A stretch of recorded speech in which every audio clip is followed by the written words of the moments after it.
नमस्कार। ओके जी होम्स खेती की पाठशाला में आपका स्वागत है। आज का विषय अन्ना प्रथा और उसका समाधान। अन्ना प्रथा एक ऐसी समस्या है जिसमें बुंदेलखंड के किसानों द्वारा मुख्य रूप से गौवंशी पशुओं को खुला छोड़ दिया जाता है, जो फसलों को हानि पहुंचाने के साथ साथ सड़क हादसों का भी कारण बनते हैं। अन्ना प्रथा की परंपरा बुंदेलखंड में उस समय से है जब गांव-गांव में गोचर भूमि होती थी और प्रति किसान खेती योग्य भूमि अधिक हुआ करती थी। उस समय ग्रामीण समाज का रहन सहन भी कम खर्चीला होता था। मार्च अप्रैल में फसल की कटाई हो जाने के बाद मुख्यतः गौवंशी पशुओं को खुला छोड़ दिया जाता था, जिसे स्थानीय भाषा में अन्ना प्रथा के नाम से जाना जाता है। अन्ना प्रथा का कारण गाय का कम दूध देना, दूध की उचित कीमत नहीं प्राप्त होना, गोबर की खाद का प्रचलन कम हो जाना, बैलों द्वारा खेत करने की परंपरा का अंत, लोगों द्वारा दूध निकालने के बाद गाय को खुला छोड़ देने की आदत।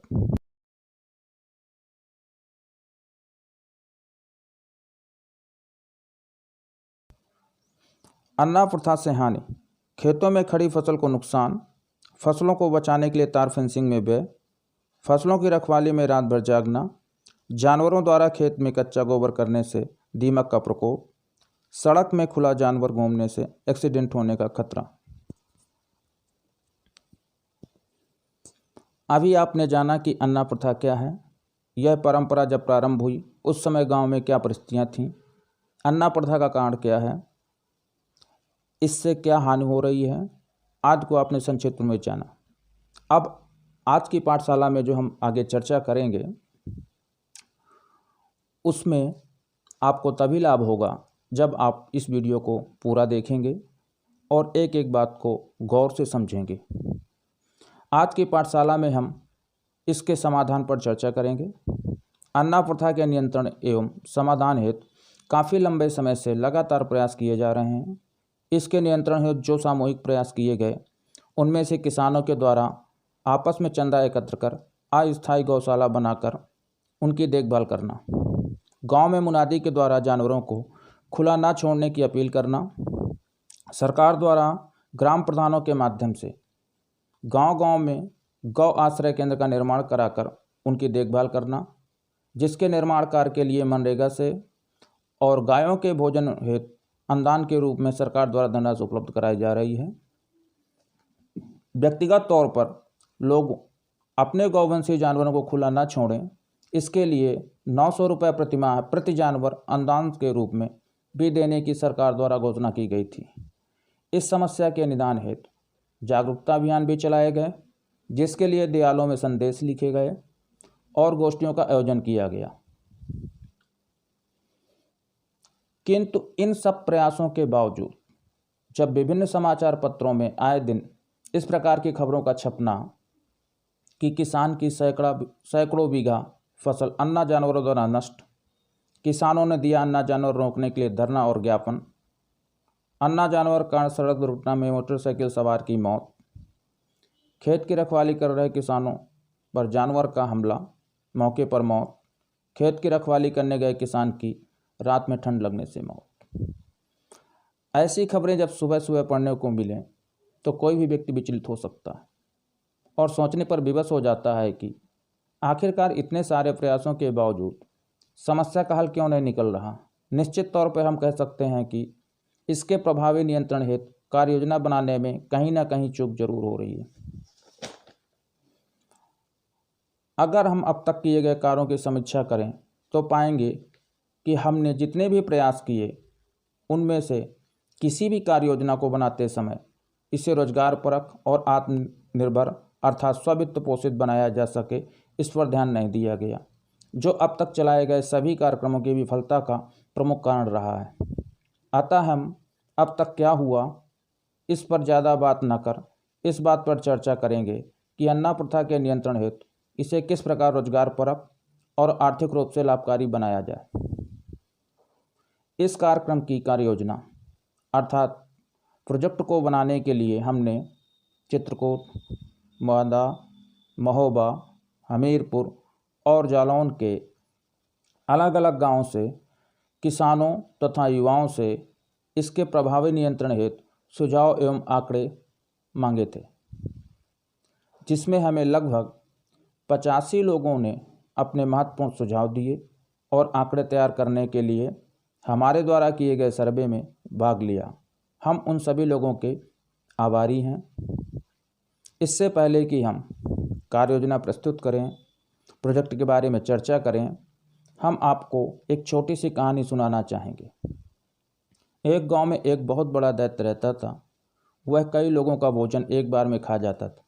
जब उसे भोजन नहीं मिलता था तो वह वहाँ के लोगों का शिकार कर लेता था, जिसके कारण उस गांव के लोग उस दैत्य के आतंक से हमेशा परेशान रहते थे।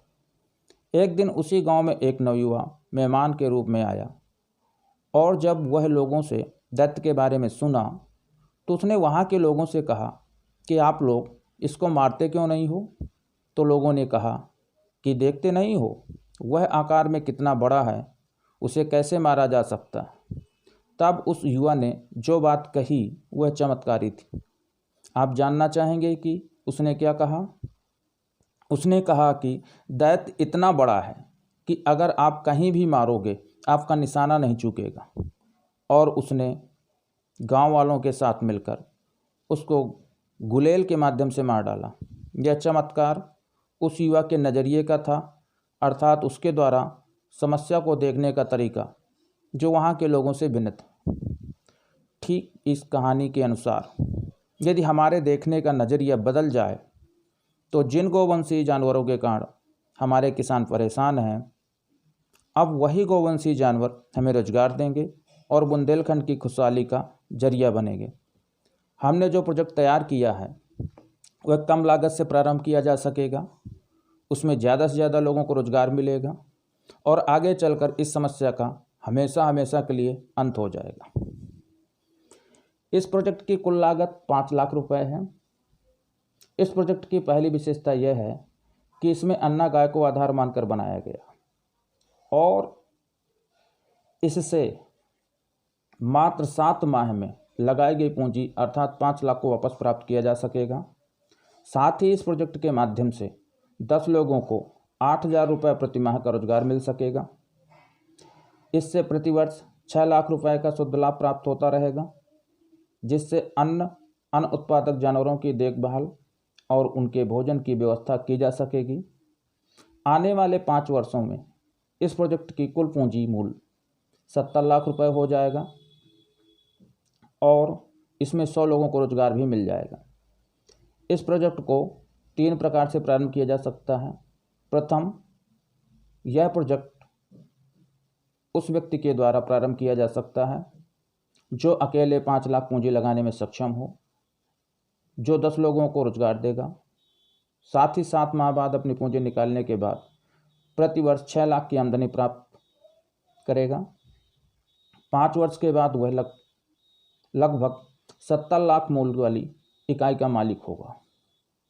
दूसरे, वे 10 लोग जो आपस में मिलकर पूंजी लगाएं और लाभ के साथ साथ 8,000 महीने के वेतन में वहाँ पर काम भी करें। 5 वर्ष पश्चात प्रत्येक व्यक्ति 7 लाख का मालिक होगा। तीसरा, जो सबसे महत्वपूर्ण है, यह है कि गांव के सभी लोग आपस में मिलकर सामुदायिक गौ संरक्षण केंद्र की स्थापना करें। इसमें अपना योगदान नगद धनराशि के रूप में, भूसे के रूप में, बांस आदि लकड़ी देकर, जो गौशाला की आवासीय व्यवस्था के लिए है, अपने श्रम के द्वारा, अपने ट्रैक्टर आदि को उस कार्य में लगाकर, अन्य माध्यमों से सहयोग करके इसमें अपनी सहभागिता सुनिश्चित कर सकते हैं। यहाँ ध्यान देने वाली बात यह है कि इस प्रोजेक्ट से पहली बार इस बात का समावेश किया गया है कि लोगों द्वारा जो सहयोग किया जाएगा उसका एक मूल्य होगा, जिसे 7 माह में सहयोग देने वालों को वापस किया जाएगा। साथ ही 5 वर्ष के पश्चात सहयोग मूल्य का 8 गुना पुनः उन्हें प्राप्त हो जाएगा इस प्रोजेक्ट से। चूँकि इसमें अन्न उत्पादक पशुओं की देखभाल और उनके भोजन की व्यवस्था के बारे में बात कही गई है, इसलिए 5 वर्ष पश्चात केवल 8 गुना ही लाभ दिया जा सकेगा। प्रथम और दूसरे प्रकार के लोग जो स्वयं कर रहे हैं वो सामूहिक या सामुदायिक नहीं है, इस प्रोजेक्ट के द्वारा उन्हें 5 वर्षों में लगभग 14 लाख गुना का लाभ प्राप्त होगा। इस प्रोजेक्ट का संक्षिप्त आय व्यय इस प्रकार है। प्रारंभिक व्यय आवासीय व्यवस्था जो इस तरीके से बनाई जाएगी जिसमें बहुत ही कम लागत आएगी, इसकी कुल लागत लगभग 1 लाख रुपए। इसमें प्रथम चरण में 60 गाय रखी जाएंगी। प्रत्येक गाय की औसत कीमत 5,000 रुपये, कुल लागत 3 लाख रुपए। भोजन व्यवस्था 15 दिन के लिए। 60 गाय के लिए प्रति गाय लगभग 100 रुपये भोजन व्यवस्था में खर्च होगा। इस प्रकार 90,000 रुपये खर्च आएगा। अन्य व्यय 10,000 रुपये खर्च आएगा। कुल प्रारंभिक व्यय 5 लाख होगा। अब हम आय की बात करते हैं। इन 60 गाय से लगभग 300 लीटर दूध प्रतिदिन प्राप्त होगा, जिसमें से सुबह का 150 लीटर दूध विक्रय किया जाएगा, जिसकी कीमत 30 रुपये प्रति लीटर होगी। उससे कुल आय 67,500 होगी। दूसरा, घी से आय 150 लीटर दूध से जो शाम का होगा उससे घी बनाया जाएगा। 15 दिन में 110 किलोग्राम घी प्राप्त होगा, जिसकी दर 550 रुपये प्रति किलोग्राम होगी। इससे कुल आय 60,500 होगी। छाछ से आय, जब घी उत्पादन किया जाएगा तो उसमें छाछ या मट्ठा प्राप्त होगा। छाछ या मट्ठा की मात्रा उतनी ही होगी जितनी मात्रा के दूध से घी बनाया जाएगा, अर्थात 15 दिन में 2250 लीटर छाछ या मट्ठा प्राप्त होगा, जिसकी कीमत 5 रुपये प्रति लीटर रखी गई है, जिससे कुल आय 11,250 रुपये होगी।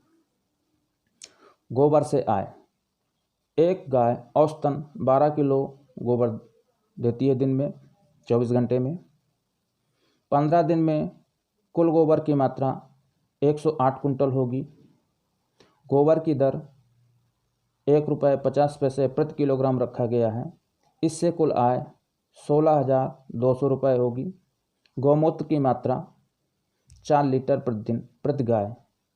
इसका तात्पर्य है कि यदि गाय से गौमूत्र शुद्ध गौमूत्र प्राप्त किया जाए तो उसे 4 लीटर आसानी से प्राप्त किया जा सकता है। गौमूत्र तो गाय ज़्यादा मात्रा में देती है। इस प्रकार 15 दिन में 3600 लीटर गौमूत्र इकट्ठा किया जा सकेगा, जिसका दर 5 रुपये प्रति लीटर होगा, जिससे 18,000 रुपये की आय प्राप्त होगी। इस प्रकार कुल योग 15 दिन में 1,73,450 होगा। कुल मासिक आय 3,46,900 होगी। कुल मासिक भोजन व्यवस्था में 1,80,000। इस प्रकार कुल बचत 1,66,900 होगा। कर्मचारियों पर व्यय 6 कर्मचारी शुरू में रखे जाएंगे। 8,000 रुपये प्रति माह की दर से 48,000 रुपये व्यय होगा। इस प्रकार शुद्ध लाभ जो मासिक होगा वो 1,18,900 होगा। यह आय 7 माह तक ही प्राप्त होगी, अर्थात उसके बाद उत्पादन कम हो जाएगा, जिसके लिए पुनः 40 गायों का नया बैच लेना पड़ेगा। कुल आय 7 माह में 8,32,300। मूलधन 5 लाख रुपए निकालने के बाद जो बचत होगी वो होगी 3,32,300। 40 गाय की कुल लागत जो आएगी वो आएगी 3,34,000। 40 गाय से कुल मासिक शुद्ध आय होगी 79,266। 60 गाय के गोबर और गौमूत्र से जो मासिक आय होगी वो 68,400 होगी। 8वें व 9वें माह में दूध उत्पादन का औसत 30% ही रह जाएगा, जिससे आय कुल 2 माह में होगी 1,67,100 रुपये। 1,67,100 रुपये से 6 कर्मचारियों का वेतन 3 माह का दिया जाएगा। इससे कुल बचत होगी 23,100 रुपये। 60 गाय के भोजन से मासिक व्यय 1,800 रुपये होगा। पर डे का, क्योंकि उस समय उनका उत्पादन कम हो जाएगा। इस प्रकार 1,08,000 होगा। 79,000 में से 39,600 रुपये 60 गाय के भोजन में व्यय करना पड़ेगा, अर्थात कुल प्रति माह बचत 29,400 रुपये होगी, जिससे अगले 3 माह में के लिए 6 लोगों का वेतन दिया जा सकेगा। 14 माह के बाद पुनः 60 गाय दूध देने लगेंगी, जिससे प्रति वर्ष लगभग 6 लाख की बचत प्राप्त की जा सकेगी। अब इसमें एक चमत्कारिक कार्य होगा, वो ये कि देसी गाय को साहीवाल, गिर एवं सिंधी जैसी नस्ल के बीज से गाभिन कराने पर 1 वर्ष में नई तकनीक द्वारा 80 बच्चियाँ प्राप्त होंगी, जिनकी औसत कीमत 50,000 रुपये होगी। इस प्रकार 80 बच्चियाँ की कीमत 40 लाख रुपए हो जाएगी। अर्थात आप हमारी सलाह का अनुसरण कर मात्र 5 वर्षों में 70 लाख रुपए प्राप्त कर सकते हैं। इस प्रोजेक्ट को लाभ में जो दरें बताई गई हैं वो सभी 5 जनपद से अलग अलग गांव में लगभग 85 लोगों द्वारा बताए गए आंकड़ों के आधार पर हैं। अब बात आती है कि इस गौशाला को प्रारंभ करने में आपको कैसे मदद मिलेगी। वित्तीय व्यवस्था आपको स्वयं करना होगा। तकनीकी सहयोग ओकेजी होम्स के द्वारा आपको मिल जाएगा। ओकेजी होम्स किसान पाठशाला में आप जाएं, वहाँ पर अपनी समस्या, अपने प्रश्नों को नोट कराएं और हम तक पहुँचाएं। यहाँ बात आती है कि ये जो गोबर है, गोमूत्र है, मट्ठा है, इसकी बिक्री कैसे होगी। घी और दूध की बिक्री तो आसान है, लेकिन इन चीज़ों की बिक्री के बारे में जब लोगों के द्वारा पूछा गया तो इसका उत्तर ये है कि गोमूत्र और मट्ठे से गांव में ही कीटनाशक और दवाइयाँ तैयार की जाएंगी, जिससे और लोगों को रोजगार मिलेगा। गोबर से उत्तम प्रकार की खाद बनाई जाएगी, उसमें विभिन्न प्रकार के सूक्ष्मजीवों को मिलाया जाएगा, जिससे उनकी क्रियाशीलता बढ़ जाए और वो आपके खेतों में ही प्रयोग की जाएगी। ओकेजी होम्स के द्वारा भी काफ़ी मात्रा में गोबर की खाद और गोमूत्र से बनी दवाइयों को प्रयोग में लाया जाता है। उसके द्वारा भी शुरुआत में आपको सपोर्ट किया जाएगा, खरीद की जाएगी। इस प्रकार अगर गौशाला की स्थापना की जाए तो निश्चित तौर से ये पूर्ण समाधान देने वाली होगी। आने वाले समय में नस्लों का भी सुधार हो जाएगा। नस्लों के सुधार के में निश्चित तौर पर हम अपने यहाँ की जो देसी नस्लें हैं, जो दुधारू नस्लें हैं, अर्थात साहीवाल, गिर और सिंध का ही प्रयोग किया जाएगा। इसमें किसी भी प्रकार से जर्सी, हॉलस्टीन फ्रीजियन आदि नस्लों का प्रयोग नहीं किया जाएगा, क्योंकि ये नस्लें हमारे यहाँ की जलवायु में पूर्णतया अपने आप को एडजस्ट नहीं कर पाती और किसी न किसी रूप में हमें घाटा उठाना पड़ता। यह प्रोजेक्ट उन लोगों के लिए कतई नहीं बनाया गया है जो लोग अत्यधिक पैसा लगा करके जर्सी नस्ल भैंसें आज से शुरू करना चाहते हैं।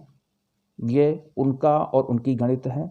यह प्रोजेक्ट केवल और केवल जो हमारे क्षेत्र में अन्ना गाय घूम रही हैं उनके द्वारा उनके पोषण के लिए, उनके संवर्धन के लिए, उनकी रोकथाम के लिए बनाया गया है। नमस्कार, धन्यवाद।